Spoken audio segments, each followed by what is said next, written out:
இறைவன் உன்னை சோதிப்பது உன்னை துன்புறுத்த அல்ல, உன்னை இன்னும் வலிமைப்படுத்தவே. ஒவ்வொரு சவாலும், ஒவ்வொரு துளி கண்ணீரும், நீ கடக்கும் தனிமையான இரவுகளும், நீ யாராக மாற வேண்டுமோ அந்த வடிவத்தை உனக்கு கொடுத்து கொண்டிருக்கிறது. உலகமே உனக்கு எதிராக நிற்பது போல் தோன்றும் போது ஒன்றை நினைவில். பொறுமையும் நம்பிக்கையும் இருந்ததுன்னா நம்ம வாழ்க்கையில எல்லா இன்பங்களும் நம்மளை தேடி வரும். சிரமத்தை பார்த்து பயந்து ஓடாத, அந்த இறைவன் மேல பாரத்தை. திறமை என்பது கடவுளால் கொடுக்கப்பட்டது. அடக்கத்துடன் இருங்கள். புகழ் என்பது மனிதரால் கொடுக்கப்பட்டது. நன்றியுடன் இருங்கள். அகம்பாவம் என்பது நமக்கு நாமே கொடுத்து கொண்டது. எச்சரிக்கையுடன் இருங்கள். நம் எண்ணங்களும் உணர்வுகளும் சிந்தனையும் செயல்களும் பிறருக்கு நன்மைகளை மட்டும் செய்யும். நம்பிக்கை துரோகம் என்பது நீ நம்பாத உன்னுடைய எதிரிகளிடமிருந்து ஒருபோதும் வருவதில்லை. அது நீ அதிகமாக நம்பிக்கை வைத்திருக்கும் ஒரு நபரிடம் இருந்து மட்டுமே வருவது. துரோகிகளையும் துரோகங்களையும் அடிக்கடி நினைத்துக் கொள்ளுங்கள். அப்படி அடிக்கடி நினைத்துக் கொண்டால்தான் நம்மால் அடுத்த முறை ஏமாறாமல் இருக்க முடியும். நம்முடைய கோபம் எல்லோருக்கும் திமிராகத்தான் தெரியும், ஆனால் யாருக்கும் தெரிவதில்லை அது வேதனையின் வெளிப்பாடு என்று. கோபத்தில் எடுத்தெறிந்து பேசும் சிலருக்கு ஒரு அரிய குணம் உண்டு. அது என்னவென்றால், அவர்கள் பிறருக்கு துரோகம் செய்யவும் மாட்டார்கள், பிறர் முதுகில் குத்தவும் மாட்டார்கள்.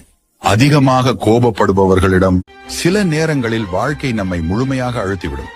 நம்மால் முடியாத நிலை, நம்மை நம்பிக்கை இழக்கச் செய்யும் தருணங்கள் வரும். அப்போதுதான் அந்த சோகத்தின் ஆழம் நம்மை கிழிக்க ஆரம்பிக்கும். ஒவ்வொரு நிமிஷமும் ஒரு போராட்டமாக தோன்றும். நம் மனசு தாங்க முடியாமல் தவிக்கும். நம்மை சுற்றியுள்ளவர்கள் நம்மை புலம்பிக் கொண்டே இருந்தால் விதி உன் வாழ்க்கையை புரட்டி போட்டுக் கொண்டேதான் இருக்கும். அதனால் அமைதியாக இரு.